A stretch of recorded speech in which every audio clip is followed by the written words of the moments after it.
Tila hindi na nga mga idol kapatid na maituturing ang turing ni Senador Amy Marcos kay Pangulong Bongbong Marcos matapos nga mga idol na ipahiya ni Senador Amy Marcos ang kanyang kapatid na si Pangulong Bongbong Marcos sa harap mismo ng maraming tao. At ang mga pahayag na ito nga mga idol ni Amy Marcos laban sa kanyang kapatid ay nagpapahiwatig nga mga idol na hindi na niya ito nirerespeto. Bilang kapatid at ate sana nga mga idol ni Pangulong Bongbong Marcos ay sana ay hindi siya nagsasalita ng ganito sa harap ng maraming tao, lalo na kung ang pagkatao ng kanyang kapatid ang nakasalalay. Subalit nang dahil nga mga idol sa nangyayari sa mga Duterte marahil, ito ang ikinakagalit ni Senador Amy Marcos dahil nga mga idol sa patuloy na pag-uusig kay dating Pangulong Duterte sa dahig, at ngayon nga mga idol ay susunod naman ang kanyang kaibigan at best friend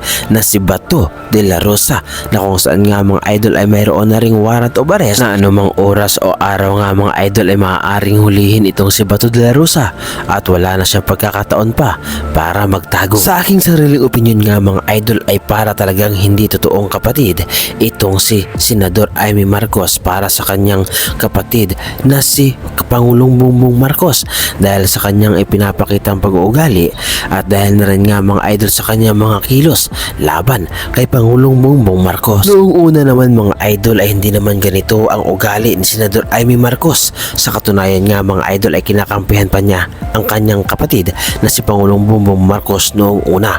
Subalit nang nagkagulo na nga mga idol ang Duterte at ang Pangulong Bongbong Marcos ay dito na nga rin nga mga idol nagsimula na magrebelde itong si Senador Amy Marcos, at kahit nga mga idol kapakanan ng kanyang kapatid na si Pangulong Bongbong Marcos ay kanyang tinalikuran para lamang suportahan ang mga kalaban. At sa pagkakataon na ito nga mga idol ay tila wala nang natitirang respeto itong si Senador Amy Marcos para sa kanyang kapatid na si Pangulong Bongbong Marcos dahil tahasan at harap-harapan niya nga mga idol na sinisiraan niya ang kanyang kapatid sa harap mismo nga mga idol ng mga tao. At bukod pa rito nga mga idol, ang mga taong kaharap niya ay mga nagrarally na kung saan nga mga idol ay tumututol sa ating Pangulong Bongbong Marcos, at ang nais nila nga mga idol ay mapababa si Pangulong Bongbong Marcos upang mapalitan ng bago, na kung saan nga mga idol ang nais nilang palit ay si Sara Duterte, na kung saan ay handang-handa na di umano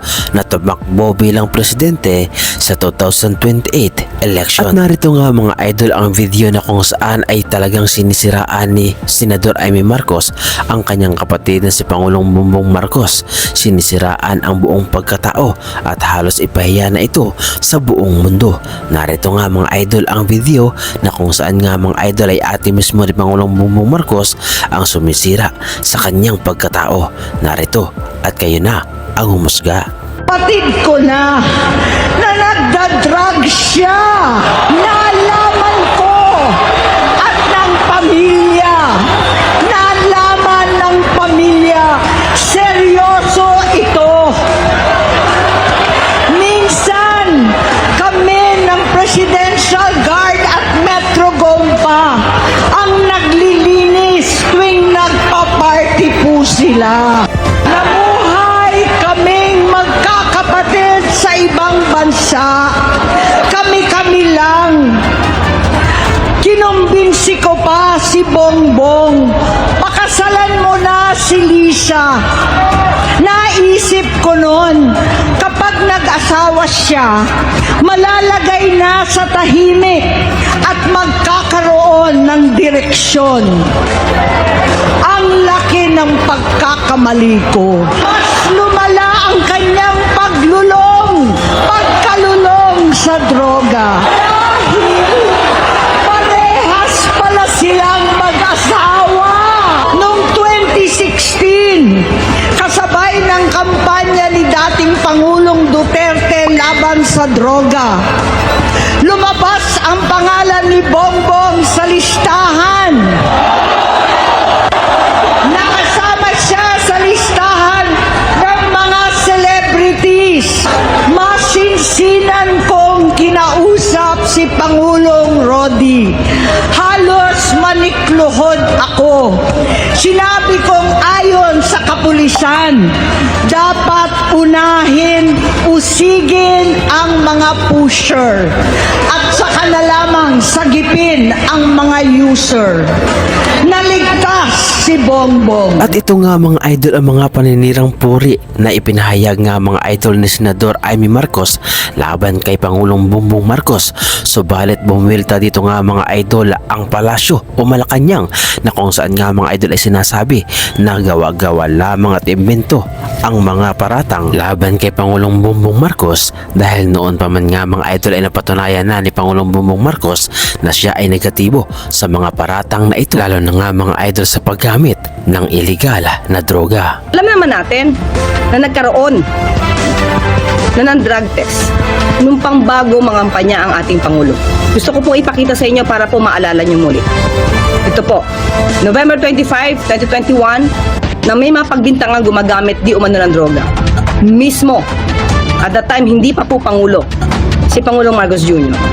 Siya mismo ang nagboluntaryo para magpa-drug test. At sinasabi po sa drug test na to ay negatibo. Ano ang dahilan ng desperadong galawan ni Senator Amy Marcos laban sa sarili niyang kapatid at pati kay First Lady? Kundi makapanira lamang. Walang basihan. So Senator Amy, sana naman maging makabayan ka. Tumulong ka po sa pagpapaimbestigang ginagawa ng sarili niyong kapatid. Tuligsain na lahat ang mga korap. Huwag niyo pong kampihan, huwag niyong itago. Hayaan natin magtrabaho ang Pangulong Marcos Jr. para masawata lahat itong korupsyon. At tila nga mga idol parang hindi kapatid ni Pangulong Bongbong Marcos itong si Amy Marcos dahil hindi ba niya nalalaman noon nga mga idol na ang kanyang kapatid mismo ang nag-donate sa kanyang ama ng kidney, na kung saan nga mga idol ayon nga mga idol sa mga eksperto, ang sino man na mag-donate ng kidney ay hindi maaaring gumamit ng mga illegal na droga, na kung saan nga mga idol kung nagkataon na gumamit ito ay maaaring mawala sa mundo ng maaga. Hindi biro nga mga idol ang mag-donate ng parte ng iyong katawan o bahagi ng iyong katawan sa isang tao na kung saan nga mga idol ay maaaring malagay ang iyong buhay sa anumang panganib, kagaya nga mga idol ng ibinabato sa kanya ng mga tao na kung saan ay sinasabi na drug user di umano itong si Pangulong Bongbong Marcos.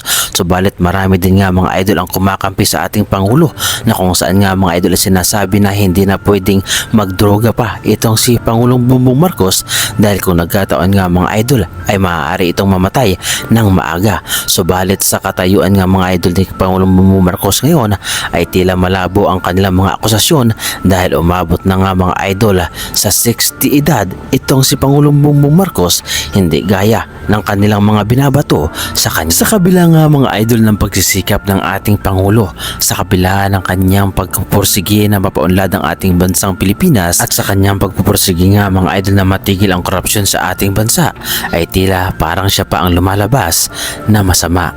Ano ang masasabi ninyo mga idol sa reaction video na ito?